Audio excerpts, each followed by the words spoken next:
BNP বিরোধী campaign কি? BNP বিরোধী ক্যাম্পেইন করবো? নিজেদের লোকদেরকে তো বহিষ্কার করে শেষ করতে পারছেন না। এবং বিএনপি বিরোধী ক্যাম্পেইন আমরা করছি, হাজার হাজার লোককে দল থেকে বহিষ্কার করেছেন। কি জন্য? চাঁদাবাজির জন্য। কি জন্য? আনরুলি বিহেভিয়ারের জন্য। তো ক্যাম্পেইন করছেন, একজন বলতে পারবে না এটা? একজন এটা উল্লেখ করবে না? মোর দেন 7,000 পিপল যাদেরকে পার্টি থেকে বহিষ্কার করা হয়েছে। থামছে না তো চাঁদাবাজি, থামেনি তো। এখন এটা যদি কেউ বলে, আপনি বলবেন নেগেটিভ ক্যাম্পেইন করছেন।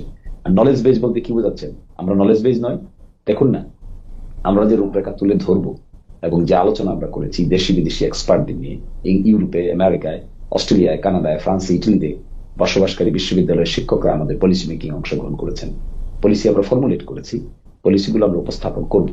তো ডিস্টিংগুইশেবল ক্যারেক্টার যদি থাকে আমাদের পলিসি তাদের পলিসির মধ্যে, তাহলে আমরা যে পলিসিটা উপস্থাপন করবো এটার যে বাস্তবায়ন যোগ্যতা থাকবে, এটা বিএনপি থাকবে না।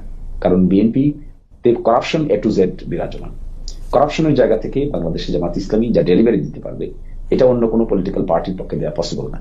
এখানে করাপশনের জায়গায় আমাদের পূর্বের এক্সপেরিয়েন্স, বর্তমানের ডেলিভারি, বিশ্ববিদ্যালয়গুলোর নির্বাচন, সবকিছু দেখলে বোঝা যাবে যে কারা নেগেটিভ পলিটিক্স করে, কারা গুজব বেস পলিটিক্স করে। বিশ্ববিদ্যালয়ের ইয়াং প্রজন্মগুলোকে দেখেন, বিএনপির র্যাটরিককে তারা অ্যাকসেপ্ট করেছে? করেনি তো, কোথাও তো করেনি। ঢাকা বিশ্ববিদ্যালয়, রাজশাহী বিশ্ববিদ্যালয়, চিত্তগ্রাম বিশ্ববিদ্যালয়, জাহাঙ্গীরনগর বিশ্ববিদ্যালয়, কোথাও তো অ্যাকসেপ্ট করেনি। আপনি বলতে পারবেন অনেক কথাই, শেষ পর্যন্ত আপনার উপর জনগণের রাস্তা আছে কি নাই এটা জনগণ বিবেচনা করবে। যাকে ওনারা বলছেন নলেজ বেসড পলিটিক্স, দেখেন তো একটা একটা কার্ড দিয়েছেন, ফ্যামিলি কার্ড। নির্বাচনী আচরণবিধি ভায়োলেট করে গ্রামে গ্রামে গিয়ে দেখবেন দুটো ভিডিও আছে, এই দুটো ভিডিওই আবার নির্বাচন কমিশন অফিসে কমপ্লেন আকারে জমা পড়েছে যে এই কাজ তারা করতে পারেন কিনা।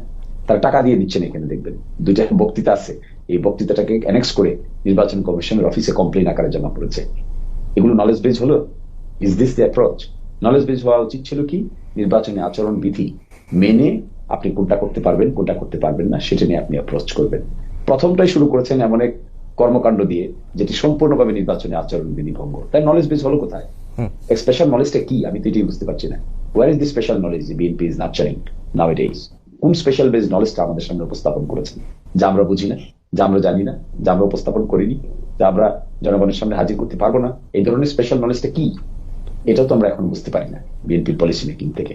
বিএনপির পলিসি মেকিং এ যেটা এখন আমরা দেখছি, সারা বাংলাদেশে তারা দোয়া মাহফিল করছেন, আর কোথাও কোথাও অপোজিশনকে গালিগালাজে ব্যস্ত আছেন। নাম দিয়েছেন দোয়া মাহফিল, আর ভিতরে করছেন ভোটের সমাবেশ, আর একই সাথে গালিগালাজ করছেন অপোজিশনকে। তো এইগুলো উপর দিকে যতই কথা বলা হোক না কেন, বিএনপিকে এটা প্রমাণ করতে হবে যে তারা অনেস্টি ইন্টিগ্রিটি মেনটেন করতে পারবে।